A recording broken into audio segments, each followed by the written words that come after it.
क्या गाजा वालों की हाय इस्राइल में लगी भयंकर आग को और ज्यादा विकराल रूप दे रही है। चारों तरफ चीख पुकार है। जितनी हानि मिसाइल या मानव निर्मित हथियारों से नहीं हो सकती, उससे भी ज्यादा बड़े पैमाने पर इस्राइल का यरूशलेम धधक रहा है, खौल रहा है।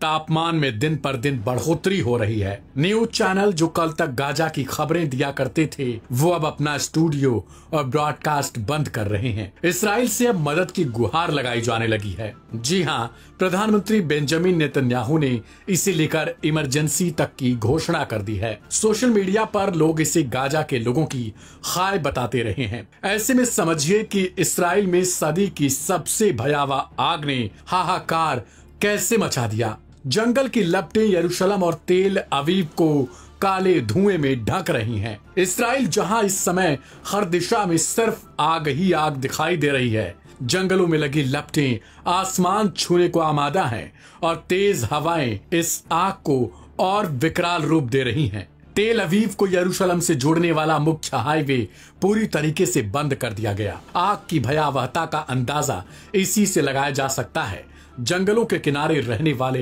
हजारों लोगों को आनन फानन में सुरक्षित जगहों पर ले जाया गया। आग बुझाने के प्रयासों में इस्राइल की वायुसेना भी शामिल हो चुकी है। हेलीकॉप्टर और विशेष विमानों से लगातार जलते इलाकों पर पानी गिराए जा रहे हैं, लेकिन आग अभी भी बेकाबू बनी हुई है। यरूशलेम और तेल अवीव को जोड़ने वाला हाईवे एहतियात के तौर पर बंद कर दिया गया।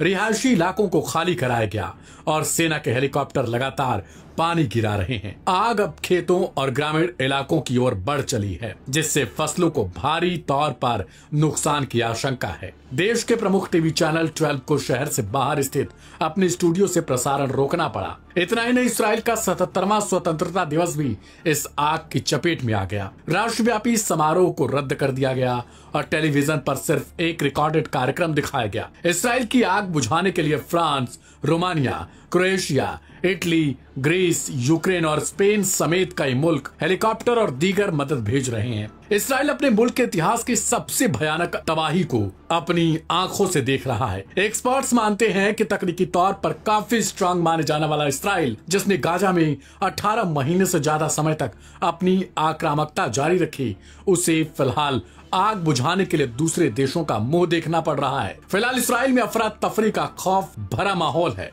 प्रधानमंत्री बेंजामिन नेतन्याहू देशों से गुहार लगा रहे हैं कि उनके देश में लगी इस आग को बुझाने के लिए मदद दी जाए। इस्राइल ने आग पर काबू पाने के लिए इंटरनेशनल सतह पर मदद की अपील की, क्योंकि वे इस्राइल की तारीख की सबसे बड़ी आग को झेल रहे हैं। लोग अपनी कारों को छोड़कर आग की लपटों से दूर भागते नजर आए। इस्राइली मीडिया के मुताबिक 160 से ज्यादा बचाव और फायर फाइटर्स इस आग को बुझाने की कोशिश कर रहे हैं, लेकिन आग है कि फैलती ही जा रही है यरूशलेम की तरफ। तेज हवाएं इस आग का साथ दे रही हैं और आग यरूशलेम की तरफ तेजी से बढ़ रही है, मानो पूरे इस्राइल को अपनी आगोश में लेने के लिए तैयार हो चुकी है।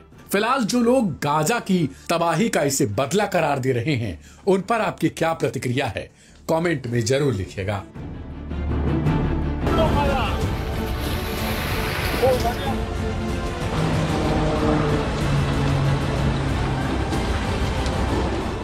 यरूशलेम के पास जंगलों में ऐसी आग लगी है जिसने पूरे इस्राइल को हिलाकर रख दिया है। हजारों लोग अपने घर छोड़ने पर मजबूर हो चुके हैं। सड़कों पर आग की लपटें हैं और आसमान धुएं से भर चुका है। क्या ये इस्राइल के इतिहास की सबसे बड़ी आग है? और क्या ये यरूशलेम शहर तक पहुंच सकती है?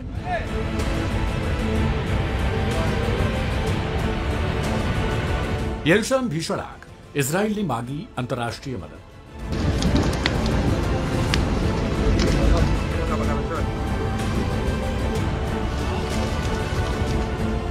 ये भयावह आग यरूशलेम के बाहरी जंगलों में लगी, और वो भी इस्राइल के शहीद सैनिकों के स्मृति दिवस पर। पिछले 24 घंटों में ही 13 लोग घायल हो चुके हैं। गनीमत है कि अब तक किसी की मौत की पुष्टि नहीं हो सकी है। आग पर काबू पाने के लिए इस्राइल ने जबरदस्त अभियान छेड़ दिया है। 160 से ज्यादा फाइटर्स, दर्जनों विमान, हेलीकॉप्टर और सेना के जवान राहत और बचाव काम में जुटे हैं, लेकिन तेज हवाएं 100 किलोमीटर प्रति घंटे तक आग को और भी भड़का रही हैं। आग के तांडव से कई सेवाएं प्रभावित। रूट 1 जैसे मुख्य हाईवे जो यरूशलेम को तेल अवीव से जोड़ता है, पूरी तरीके से बंद कर दिए गए हैं। रेल सेवाएं भी बाधित हुई हैं। कई लोग अपनी कारें छोड़कर पैदल जान बचाने को मजबूर होकर भागते नजर आए।